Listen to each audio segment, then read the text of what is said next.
The anime opens with a young boy asking a quiet yet philosophical question. What does it truly mean to see? He sits in an extravagant room surrounded by his wealthy family and several servants, making it immediately clear that money is not something this household lacks. The boy's name is Kyunan, and he was born without sight. Having never experienced colors or shapes, he struggles to understand the world around him. This condition has shaped him into a gloomy, withdrawn child who believes he was dealt a particularly cruel fate. Those around Kyunan care for him deeply and do their best to explain what sight is like. Unfortunately, their well-meaning efforts only make things worse. Every explanation reminds Kyunan that seeing is something he will never experience. Instead of feeling comforted, he feels excluded, as though everyone else is living in a vibrant painting while he is trapped behind a wall, listening to descriptions of it. Soon after, Kyunan's personal servant, Iko, escorts him to his magic lesson. Because of the family's immense wealth, the lesson takes place inside the palace, and the teacher functions more like a private tutor than a standard instructor. Kyunan is far from excited. He questions the point of learning magic when he cannot even walk freely without help. In his mind, studying magic without sight feels like trying to draw a masterpiece without ever seeing the canvas. Iko disagrees and reminds him that he was born with a rare water magic crest. Letting such talent go to waste, he argues, would be nothing short of a tragedy. Inside the classroom, Kyunan greets his magic teacher, Jenny. She begins with a basic spell, teaching him how to create a small ball of water, roughly the size of an eyeball. That simple spell becomes a turning point of Kyunan's life. For the first time, a realization strikes him. If magic can create water, then perhaps magic can create eyes that can see. From that moment on, Kyunan takes his training seriously. His personality changes dramatically. Once gloomy and detached, he becomes noticeably more cheerful. Even during breakfast, he begins asking questions about his food, curious about what it looks like. For someone who once ate in complete indifference, this sudden enthusiasm is nothing short of revolutionary. Driven by curiosity, Kyunan visits his history teacher and asks to hear the tale of the Holy Knight, Hister Huglia. She recounts the legend of a demon lord who once terrorized a nation and the knight who stood against it. Hister emerged victorious but lost an arm and a leg in the process. According to legend, his descendants are occasionally born missing something, an arm, a leg, or even their eyesight. Kyunan is one such descendant, which explains both his blindness and his extraordinary magical potential.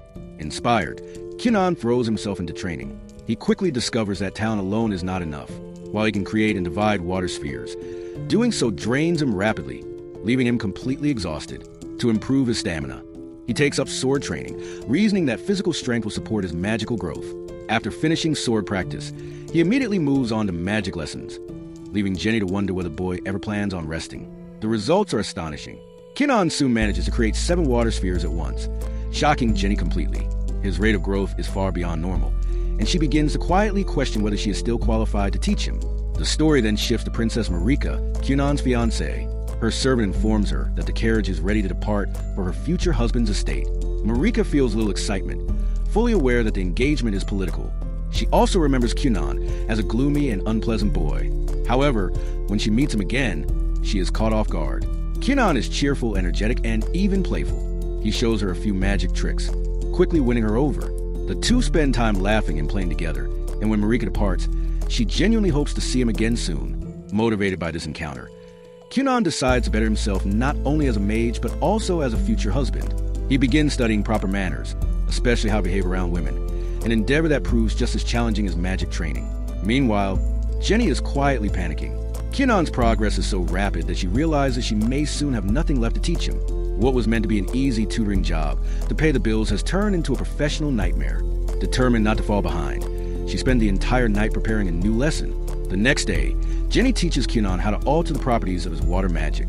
She demonstrates by creating 1 warm water sphere and 1 cold one, explaining how to control their qualities.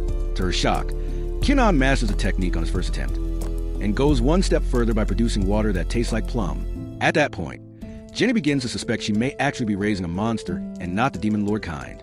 That night, Kyunan lies awake thinking about colors. Because he cannot see them, they remain an unsolved mystery that deeply troubles him. The following morning, he creates another water sphere at breakfast and tests it against a bowl of apples containing different colors. He suddenly stands up in shock. For the first time in his life, he can distinguish between red and green. He cannot see the colors, but his magic allows him to perceive the difference. Iko reports his breakthrough to Kyunan's father, who is overjoyed. Kyunan's abilities continue to evolve, allowing him to read books by recognizing the ink through magic alone, a truly revolutionary development. However, The story quickly reminds viewers that magic is not without danger. In one unfortunate accident, Kyunan creates a red-tinted water sphere above his head, which bursts and splashes over both him and Iko. To anyone watching, it looks as though Kyunan has been drenched in blood. The sight is so shocking that his mother immediately faints, proving that while magic can work miracles, it can also cause extremely dramatic misunderstandings. The next episode opened with Kyunan's father making what he considered a crucial decision about his youngest son's future. He summoned his eldest child, Ixio Gurion, and informed him that Kyunan would be enrolling in the noble school. Ixio was understandably startled by the announcement. Kyunan was blind, after all, and this was hardly a small matter. As his father spoke, Ixio's thoughts drifted to a memory from their childhood. He remembered inviting Kyunan to play with him, hoping to cheer up his usually gloomy younger brother. Kyunan had hesitated, pointing out, quite reasonably, that he could not see the ground, the field, or, frankly, anything at all. Ixio had enthusiastically assured him that it would still be fun. Unfortunately, reality had been less kind. Before the playtime had even begun, Kyunan had tripped and fallen, leaving Ixio standing there, feeling like the world's most incompetent older brother. Shaking off the memory, Ixio returned to the present and told his father that if Kyunan chose to attend the noble school, he would have his older brother's full support. Not long afterward, Kyunan himself was summoned to his parents' chambers to discuss the matter. As he made his way there, he wondered what could possibly have prompted his father to call for him, something that almost never happened. Just before entering the room, he ran into Ixio and greeted him with unexpected cheer. Ixio was momentarily stunned by his younger brother's carefree demeanor. For most of Kyunan's childhood, gloom had been his default setting, and enthusiasm had been in short supply. Kyunan soon met with his parents, who explained the situation. They clearly hoped he would attend the noble school, but they emphasized that the final decision would be his alone. Members of noble families were generally expected to attend such schools in order to function properly in society. Kyunan, however, was exempt from this obligation due to his blindness. Even so, his father warned him that those without a noble school education were often looked down upon, and that refusing to attend could cause serious difficulties for him later in life. Although the conversation was plainly about school, Kyunan began to suspect that his father had some hidden agenda. He abruptly concluded that the real issue must be his allowance, convinced that his father believed he spent it irresponsibly. This assumption led to a brief and entirely pointless argument. After that detour, Kyunan finally decided that attending the school might actually be a good idea. His father then explained that the school required students to pass 5 examinations in order to graduate. Each successful exam brought them one step closer to becoming a fully functioning member of society. Because Kyunan was blind, the exams would be scheduled at much shorter intervals, allowing him to graduate more quickly than other students. Kyunan's mother was thrilled by the decision and immediately began planning his new wardrobe. Marika was equally delighted when she heard the news and promised to show Kyunan around the school. Kyunan worried that other boys might resent him for being engaged to someone as beautiful as Marika, but she casually dismissed the concern. The day of departure soon arrived, and Kyunan looked as charming as a boy his age possibly could in his new clothes. Before boarding the carriage to school with Ixio, he wrapped its wheels in water magic, ensuring a smooth ride. Ixio was deeply impressed, and Kyunan could even sense when they were nearing the school, thanks to his growing ability to perceive the presence of people nearby. Upon arriving, the first person Kyunan encountered was his fiancée, Princess Marika. She complimented his bow tie, declaring it fabulous. Kyunan, ever flirt, worried aloud that it might look better than Marika herself, a claim she immediately rejected. He jokingly added that if that were true, he would tear the bow tie apart, since nothing in the world deserved to outshine her. Ixio could only cringe in silence, wondering what exactly had happened to his little brother since learning magic. Kyunan then managed to escalate his antics by asking Marika if she could be a boy for the day.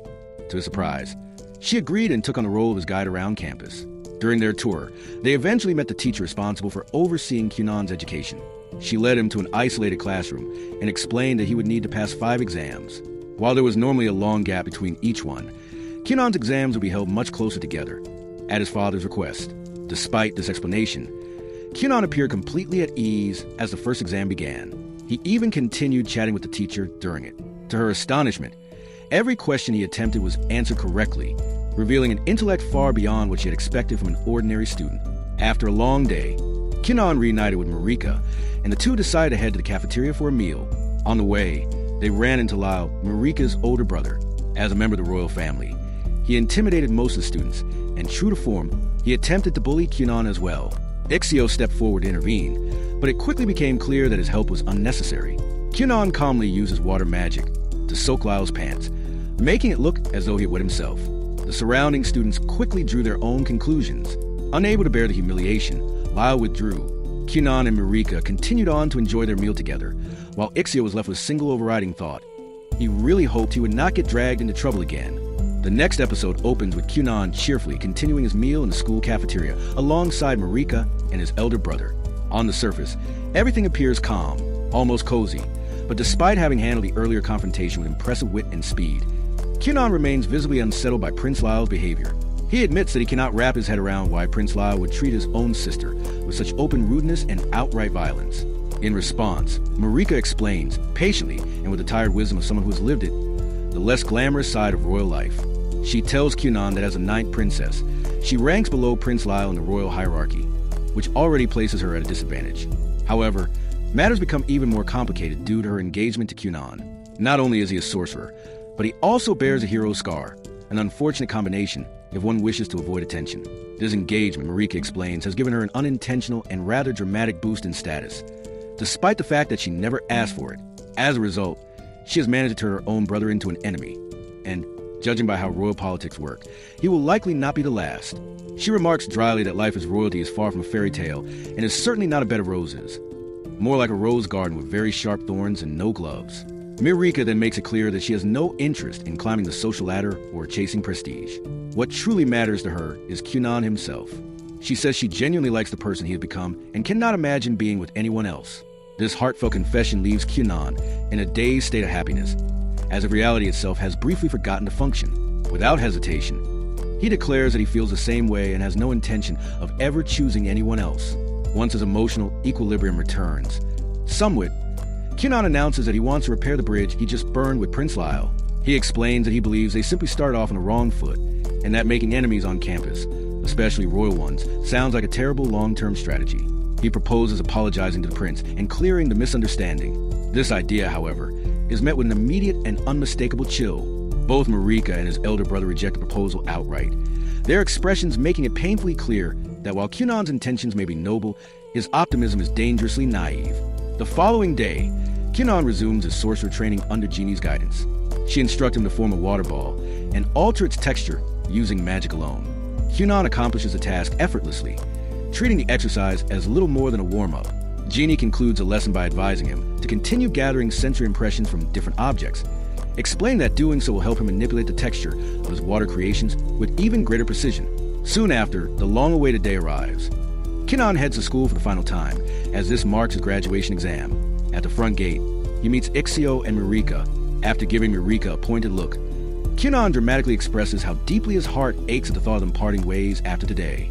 Marika, ever practical, reminds him that they still have the entire evening together.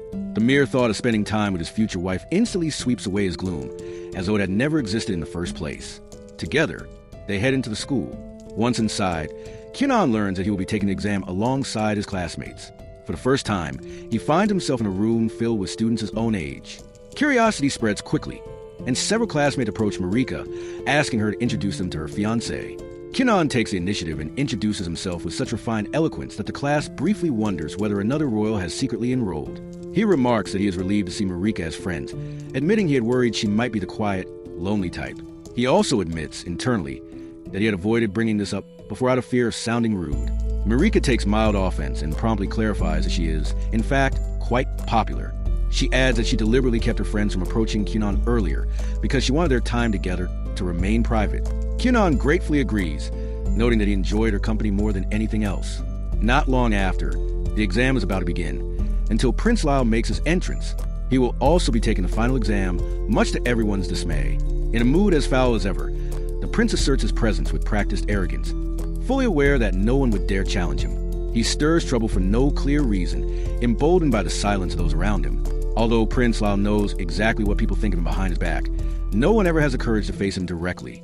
That changes abruptly when Kyunan, without warning, grabs Prince Lyle's hand. Before the prince can react, Kyunan begins showering him with unexpected compliments, remarking that from the feel of his hand alone, he can tell he is incredibly strong, and adding, quite sincerely, that if he had eyes, he would surely see straight through Prince Lyle's beautiful face. The sudden flood of praise leaves the prince completely unprepared. His anger evaporates, replaced by visible embarrassment to the astonishment of the entire class. In mere seconds, Kyunan transforms what could have been a disastrous confrontation into something resembling a comedic anime skit. For perhaps the first time, Prince Lyle feels as though someone has truly stood up to him. The exam proceeds, and once it ends, the results are announced immediately. The teacher solemnly states that she will write the names of the students who passed on the board. A heavy silence fills the room. To everyone's shock, she writes no names at all, only a massive flower. After a dramatic pause, she cheerfully announces that everyone has passed. Relief and celebration erupt across the classroom. As evening falls, Kyunan prepares to return to his palace. He bids a bittersweet farewell to his new friends and most painfully to Marika. With hope for the future in his heart, he boards his carriage and leaves the school behind for good. Not long after, Kyunan attends a sorcerer examination under Genie's supervision. She challenges him relentlessly, throwing every test she can think of at him, but none are enough to push him to his limits. Kyunan goes even further, transforming one of his water balls into a bird and granting the power of flight. Genie watches in disbelief as the water creature flutters through the air. At that moment, she fully realizes that Kyunan has surpassed her ability as a teacher. Later, while sharing snacks, Genie finally confesses her thoughts. She admits that she is no longer fit to teach someone as extraordinarily gifted as Kyunan. The revelation hits him hard. He cannot imagine learning magic from anyone else. In a rare burst of emotion, Kyunan insists that she must find a way to continue as his teacher, even offering her more money if motivation is the issue. His agitation causes his magic to surge uncontrollably, and before he realizes it, multiple water animals spring into existence around them. Although Genie sympathizes with Kyunan's feelings, witnessing such a display only strengthens her resolve. She calmly explains that the gap between their abilities is simply too great for her to be of any use to him. With that, she resigns from her position and takes her leave. Kyunan is left stunned, struggling to process the sudden change. That evening at dinner, Kyunan reluctantly informs his family of Genie's resignation. While he is clearly shaken, his father remains composed. He redirects the discussion toward finding a new sorcerer capable of teaching someone of Kyunan's caliber. The challenge, however, lies in the fact that sorcerers of such skill typically serve royalty directly and rarely leave the palace, as they are considered invaluable assets. Still, Kyunan's father promises to speak with the king and do everything in his power to secure a suitable mentor for his gifted son. The fourth episode opens with Kyunan traveling toward the royal palace in a carriage beside his father. To spare himself from the inevitable aches of a long journey, he is calmly wrapping the carriage wheels in a layer of water magic, smoothing the ride as if the road itself has grown gentle beneath them. He reflects that he has no desire to arrive with a sore back, especially on a day as important as this one. As the carriage rolls forward, Kyunan speaks with his father, still struggling to believe that he is truly headed for the royal palace. The fact that he has been granted permission to study magic under the grand sorcerer himself feels unreal to him. He muses that life is unpredictable and that no one can ever know what fate will suddenly place in their path. His father, however, firmly disagrees. He explains that this cannot be dismissed as mere luck. Gaining an audience with the king is rare enough, and being invited to study under the palace's own sorcerers is rarer still. To him, it is obvious that the royal sorcerers have been aware of Kyunan for some time and have taken a keen interest in his abilities. This realization makes Kyunan uneasy, though he quickly brushes the feeling aside. To lighten the mood, he demonstrates the extent of his magic by forming a small cat out of water. The lifelike creature delights his father so much that Kyunan jokingly suggests they should keep a few cats in the palace. Despite his fondness for felines, his father refuses, arguing that cats are too prone to running about, disrupting work, and causing accidents. He also points out that his wife, Tina, prefers dogs. Kyunan counters by suggesting that the cats could stay outside and roam freely in the palace gardens instead. His father considers the idea and bursts into laughter, admitting that it may not be such a bad compromise after all. Before long, they arrive at the palace grounds, where they are greeted by Lady Rayshaw. She is not only a skilled sorcerer, but also the second princess and the elder sister Marika. Her attention is immediately drawn to the cat Kyunan's father is carrying. When he sets it down, Kyunan dispels the magic, and the watery feline dissolves instantly. Lady Rayshaw is deeply impressed, finding Kyunan's level of control and creativity fascinating. Kyunan's father, on the other hand, mourns the loss of the cat he had grown fond of in just a few short moments, despite knowing it had only been an illusion. Lady Rayshaw explains that she has heard much about Kyunan from her younger sister, Marika. At the mention of her name, Kyunan excitedly announces that he has already reserved a beautiful restaurant for the evening and plans to take his fiancée, Marika, out on a special date. His enthusiasm makes Lady Rayshaw blush, charmed by how earnest and adorable he is. Soon, Kyunan's father departs to attend his audience with the king, while Kyunan heads deeper into the palace with Lady Rayshaw to meet the grand sorcerer. Along the way, she explains the inner workings of royal succession. While tradition usually favors the firstborn prince, in this kingdom the crown is awarded to the son or daughter who achieves the greatest accomplishments.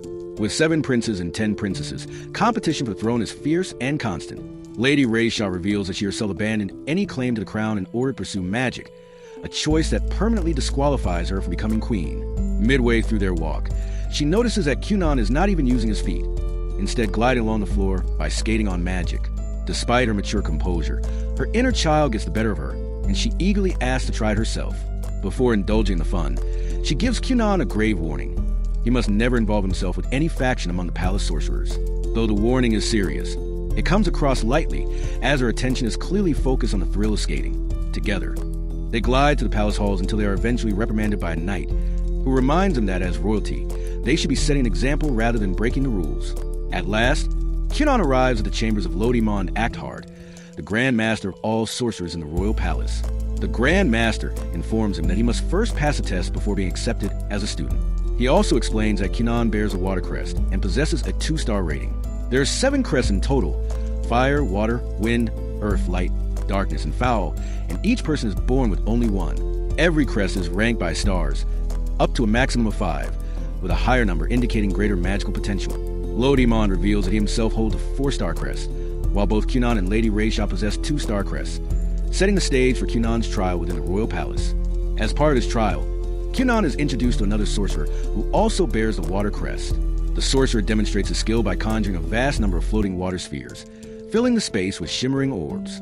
Cunon is visibly impressed, amazed that someone can produce such a large quantity of water at once.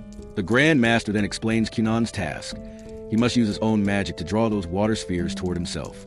Cunon realizes immediately that this will not be easy, as he has never attempted to manipulate water created by another sorcerer. The thought makes him uneasy, but he steels himself and resolves to try regardless.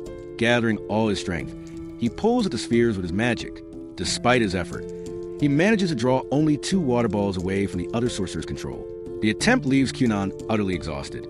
He has never encountered water that actively resisted his command, and the strain takes a heavy toll on him. To his surprise, however, the Grand Master is thoroughly pleased. Far from disappointed, he declares Cunon's performance more than satisfactory and awards him a passing score, much to Cunon's astonishment. The Grand Master then asks Cunon to demonstrate what else he can do with his magic. In response, Cunon forms a massive mattress out of water. To everyone's surprise, the Grand Master immediately begins jumping on it with the enthusiasm of a child. Cunon is taken aback, never having expected to see such a carefree side from someone of such high rank within the royal palace. Encouraged, Cunon goes on to demonstrate his ability to shape water into a human figure and make it float. Unfortunately, the illusion drifts to the palace halls, frightening several people in the process. The incident forces both Cunon and the Grand Master to issue apologies for the unintended chaos. As the sun begins to set, Cunon finally reunites with his father, who is preparing to leave the palace after his audience with the king. His father informs him that he has already heard about Cunon's mischievous use of magic and makes it clear that he is not pleased.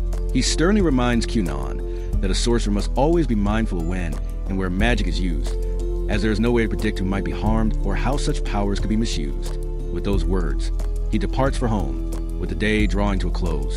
Cunon remembers his dinner date with Marika. Lady Rayshaw suggests that they use magic to fly to the restaurant. Cunon hesitates and explains that he cannot do so, as he promised Marika that the first time he ever flew using magic would be with her. After some gentle persuasion from Lady Rayshaw, he reluctantly agrees. Together, they combine their magic to lift themselves into the sky, Lady Rayshaw using wind magic and Cunon shaping water to support their flight. Meanwhile, elsewhere in the palace, Princess Marika prepares for the evening, dressed in a blue gown. She quietly wonders if she will look good enough for Cunon, her anticipation growing as the night approaches. The 5th episode opens with Marika waiting impatiently for Cunon to arrive and take her out on their date. Her anxiety is obvious as she paces restlessly around her room, unable to stay still for even a moment. One of her maids attempts to calm her, remarking that it is only a date, but Marika pays no attention. Her thoughts are consumed by worry, whether she looks presentable enough, whether everything will go smoothly, and she continues pacing without pause. Watching her, the maid reflects that Marika's behavior is understandable. After all, this is her first time leaving the palace to go on a date, and such nervousness is only natural. Before long, the sound of a bell echoes to the halls, followed by a servant announcement that Cunon has arrived. The moment she hears his name, Marika loses what little composure she has left and rushes out of her room toward the front gate. There, Cunon is waiting, standing with quiet elegance.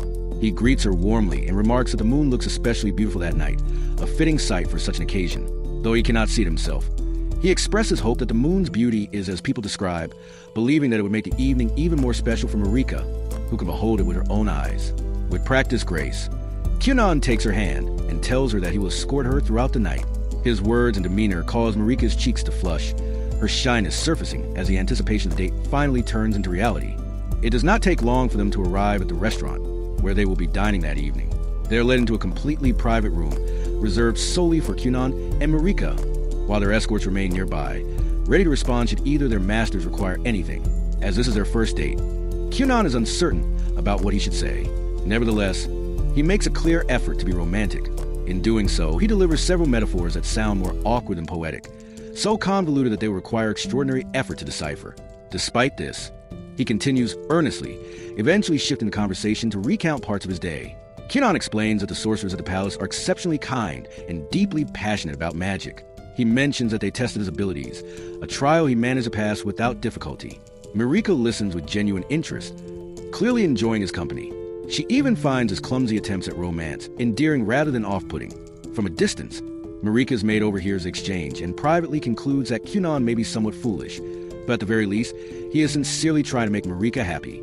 As the evening draws on, Kyunan reveals what becomes the highlight of the date, taking Marika's hands. He confesses that although they cannot meet frequently at present, there will come a day when they are married and able to spend every night together. He admits that he longs for that future more than anything else. His words strike Marika deeply, touching her at her core, and even her maid is impressed by the sincerity behind them. After the date ends, Marika is expected to retire early, yet sleep eludes her. Her mind repeatedly replays Kyunan's words, causing her to blush uncontrollably each time she recalls them. Sometime later, on an ordinary day, Iko asks Kyunan for help with the laundry. Kyunan comes down from his room and assists her, using his magic to make the task easier. He explains that he is in the middle of writing a report and does not have much free time. Iko points out that ever since returning from the castle where he met the sorcerers, he has done little besides shut himself away in his room. She warns that such behavior is unhealthy for a young boy and could hinder his growth. During their conversation, Kyunan reflects aloud that women seem to prefer tall men, a notion Iko readily confirms. However, she adds that she likes Kyunan regardless of his height, insisting that whether he is tall or short makes no difference to her. Kyunan nearly lets slip that he feels the same way about her, but he stops himself, reasoning that such a confession would be unfair to Marika. Hearing this, Iko remarks with a teasing tone that Kyunan truly is a ladies' man. Meanwhile, back at the palace, one of the sorcerers, Victo, goes in search of his colleague Xianli. When he enters Xianli's chamber, he finds him completely buried beneath a pile of books, fast asleep. Upon being disturbed, Xianli groggily snaps at Victo, warning him never to wake him during his designated sleeping hours. However, Victo explains that he is delivering a message from the Grandmaster. Hearing this, Xianli's irritation fades, replaced by clear surprise at the contents of the message. At the same time, Kyunan receives word from the palace informing him that his master has been chosen and that a meeting will be arranged soon. Using his fingers and a small amount of magic, he carefully reads the name spelled out in the message, Xianli. The moment the name is spoken aloud, Iko begins to blush.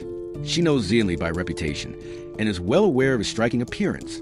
Flustered, she starts fretting about her makeup and outfit, convinced that she might have a chance to catch his attention. Declaring that she must prepare herself, she quickly leaves the room. Not long afterward, Xianli arrives at Kyunan's home, accompanied by Marika. The instant Kyunan senses Xianli's presence, he realizes just how powerful the sorcerer is. The density of his magic is unlike anything Kyunan has encountered before. In his mind, Kyunan compares Xianli's magical aura to honey, exceptionally dense yet pure and smooth. Without hesitation, Kyunan asks whether he may address him as Master Honey, a suggestion Xianli promptly rejects.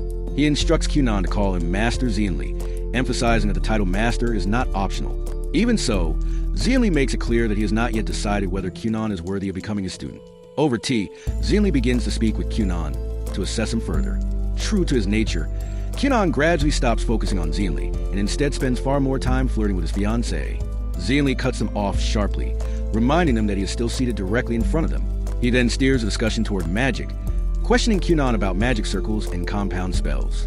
Kyunan answers confidently and accurately, steadily building Xianli's trust. When asked how many compound circles he can form, Kyunan replies that he can create 31. Xianli finds this difficult to believe, having never expected someone so early in their magical studies to achieve such a number.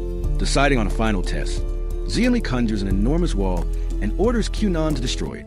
He declares that failure will mean Kyunan cannot become a student.